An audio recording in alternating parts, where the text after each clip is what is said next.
विद्याप्रसारणी सभा संचलित जवाहरलाल नेहरू इंग्रजी शाळेचा 50वा सुवर्ण महोत्सव मोठ्या दिमाखात पार पडला।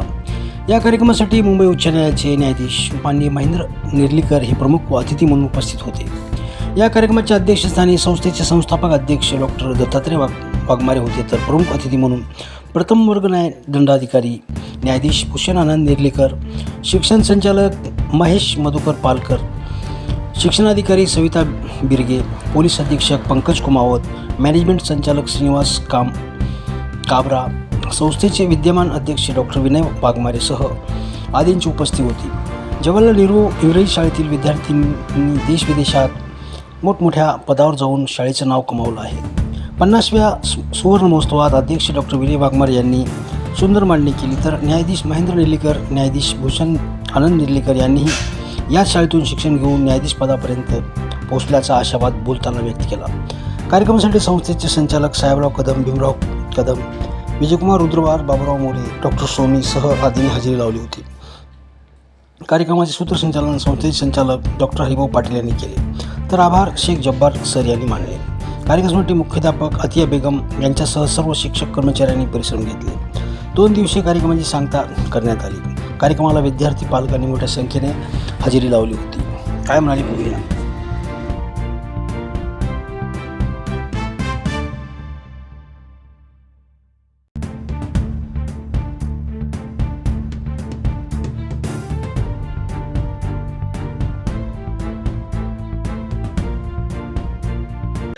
आणि देशाच्या कानाकोपऱ्यात डॉक्टर, अधिकारी, सैनिक व इतर यांच्या स्वरूपात कार्यरत आहे।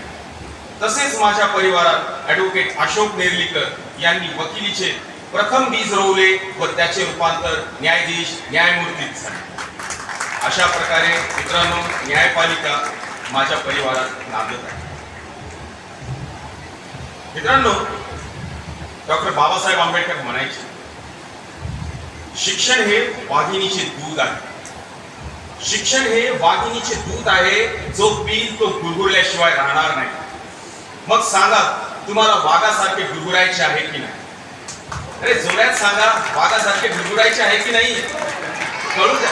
अरे अजून जोरात सांगा। कळू द्या या शाळेतील खिडक्यांना, कळू द्या या शाळेतील भिंतींना, कळू द्या या शाळेतील दारांना की ही शाळा काही साधीसुधी नाहीये मित्रांनो।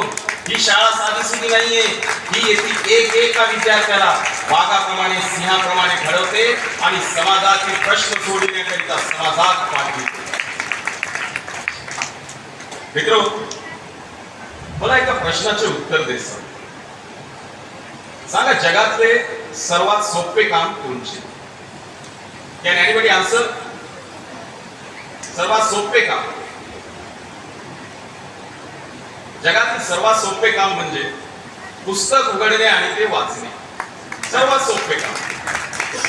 येथे जमलेल्या अनेकांचे आई वडील कदाचित शेतात मजुरीचे, तर काही इमारतीच्या बांधकामावर काम करत असतील, तर काही अंग मेहनतीचं काम देखील करत असतील। त्यांना ऊन, पाऊस व थंडी या सर्व गोष्टींच्या सामोरे जावे लागते।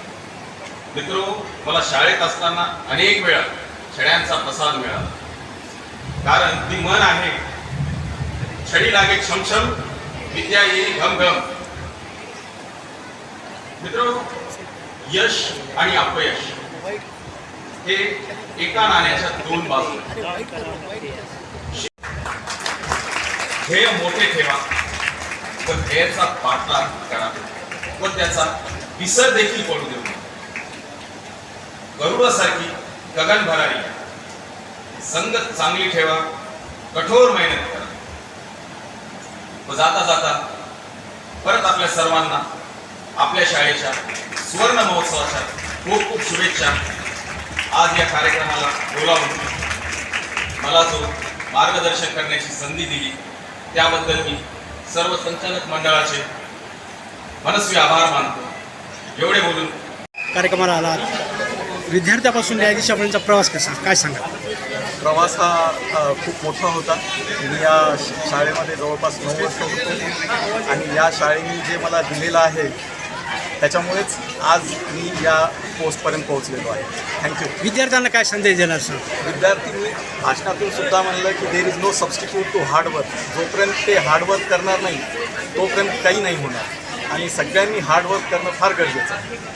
धन्यवाद. नेर्लेकर हे सगळे जे म्हणजे जे विचार मांडले त्यावर ते ऐकून वाटते सगळे विद्यार्थी असे डेव्हलप होतात आणि संस्थेला काय समाजाला एक प्रकारचं आपलं देणगीच आहे. तर आम्ही शाळा सुरू केली त्याची गरज आहे म्हणून तिथं मराठी मीडियम सुरू केलं, इंग्लिश मीडियम सुरू केलं आणि त्याच्यामधून एक पुढची पिढी डेव्हलप होईल असा विचार सगळ्यांच्या मनात आला आणि सगळ्यांनी त्यानं सहकार्य केलं.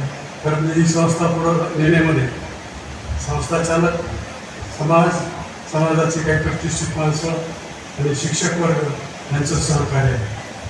तर त्यामुळंच ही संस्था पुढं आली आणि नावारूपाला मिळाली. आणखी पुढं कार्य करेल अशी मी अपेक्षा करतो. आणि आज नेर्लेकर साहेबांचं जे ऐकून मला वाटलं खरं म्हणजे त्यांना पाहिलं बरेच दिवसापासून त्यांना पाहिलं नव्हतं. कारण त्यांचे राजाराम नेर्लेकर माझे दोस्त होते. तर त्यांचंही सहकार्य मला लागले असं या संस्थेने शाळा उभी करण्यामध्ये आणि त्याच्यामुळंच ही शाळा उभी राहिली आणि त्याच्यासारखेच विद्यार्थी डेव्हलप होतील आणि पुढे जरा समाजाला आधार मिळेल एवढी मी अपेक्षा करतो. आणि